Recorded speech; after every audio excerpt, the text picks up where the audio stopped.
But speaking of shit people that do shit things, let's get to our main review of Marty Supreme.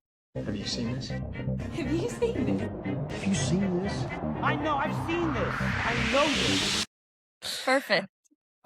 So we're gonna, because we've expanded on a few other movies here, we'll dive into Marty Supreme here, but don't want to get too in depth because it's still out. People still need to see it.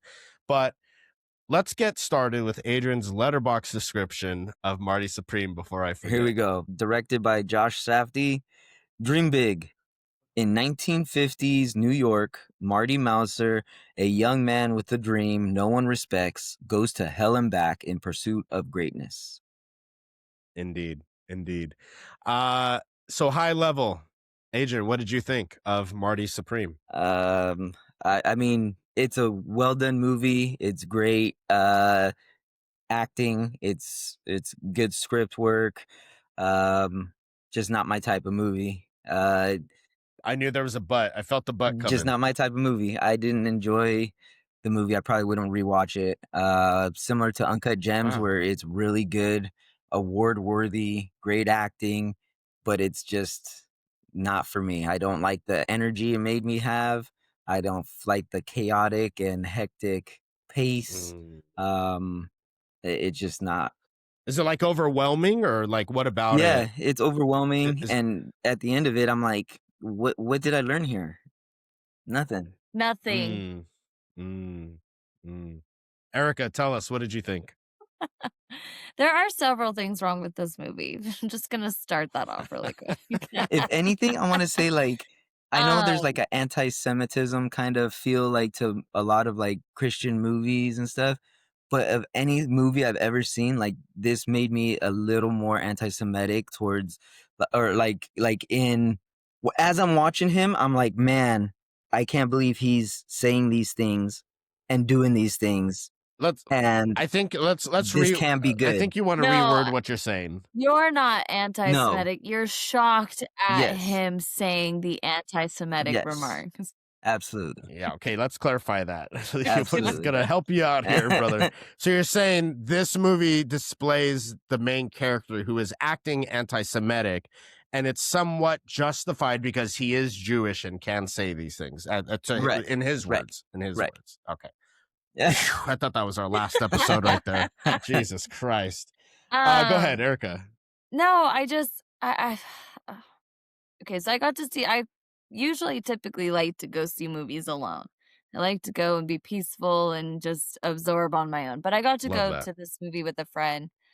And so that was kind of nice. What kind of friend? My best friend. So relax. Okay, go ahead. That's for a couple episodes ago. Go ahead. So it was nice to kind of talk to him about it, to get like a guy's perspective, because for me, the entire time, I'm like, I really hope he loses this match. Like, I really did not care about him.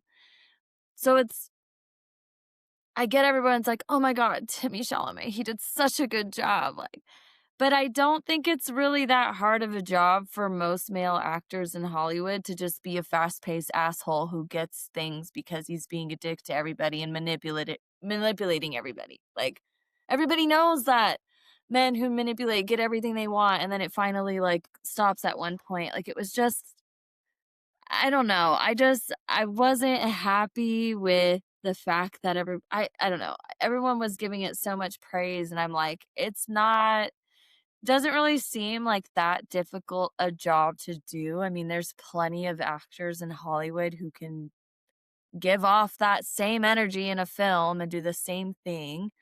There was a lot of AI stuff that happened that I was not okay with. Like, at the very end, I don't know if either of you caught it. This is not a spoiler, but the tears in his eyes are not tears that came from his eyes. They are CGI or AI or whatever they are. And that to me is not good acting. Like that is not synonymous to me with good acting.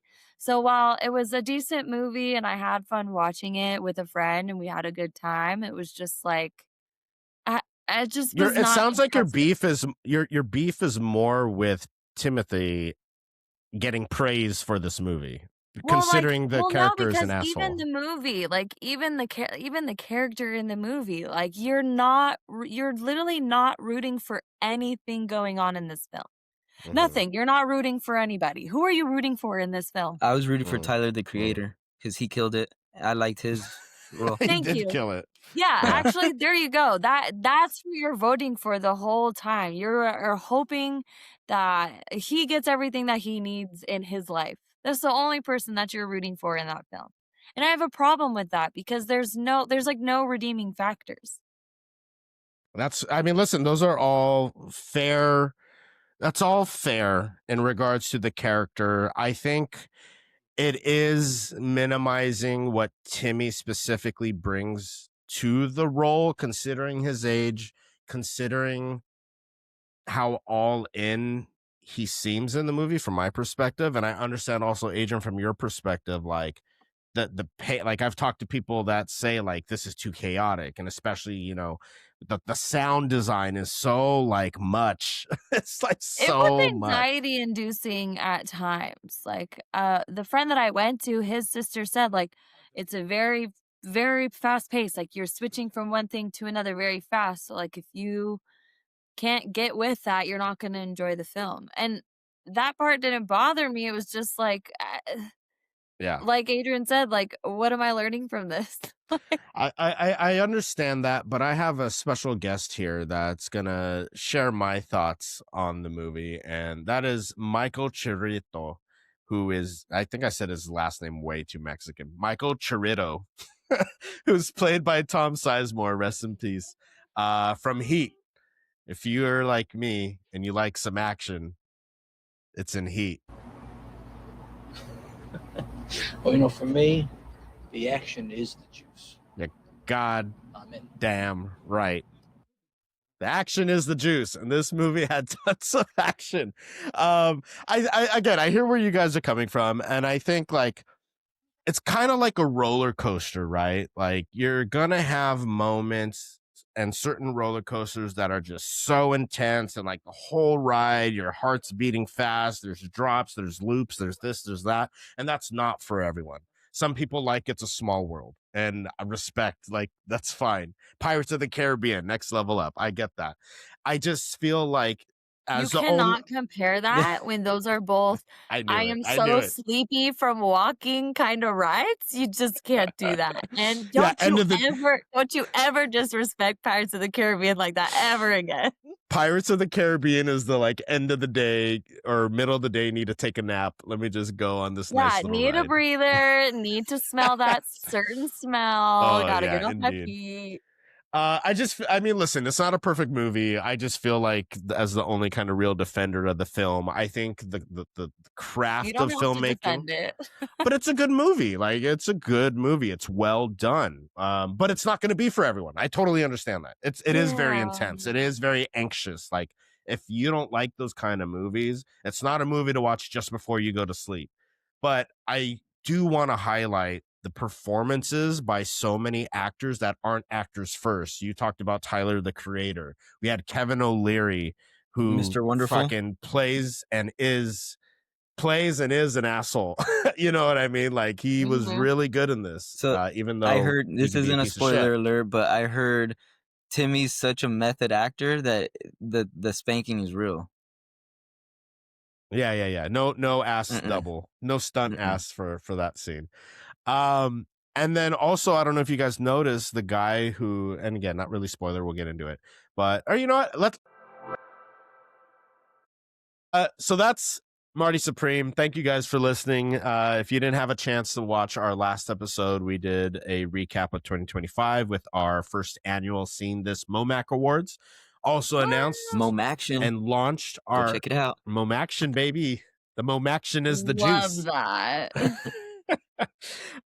Also announced our monthly newsletter, so go to seeingthispod.com/subscribe. January's newsletter just went out. I got mine today. You might have seen Go it. sign up, guys. In your email. Go sign up. A lot of great insight, upcoming episodes, get a head start of what we're going to be talking about, so you know what movies to check out, and then come back and listen with us.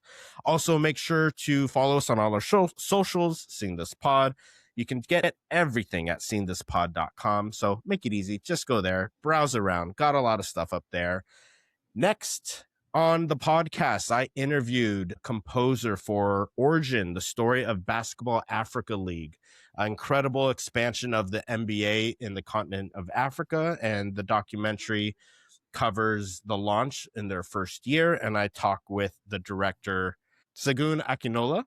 And we have a great, insightful conversation about his background with basketball, how he came about, the composition of the film, of the series, and really insightful, especially if you like basketball. Pretty cool series that will be coming out soon. So make sure to check that out.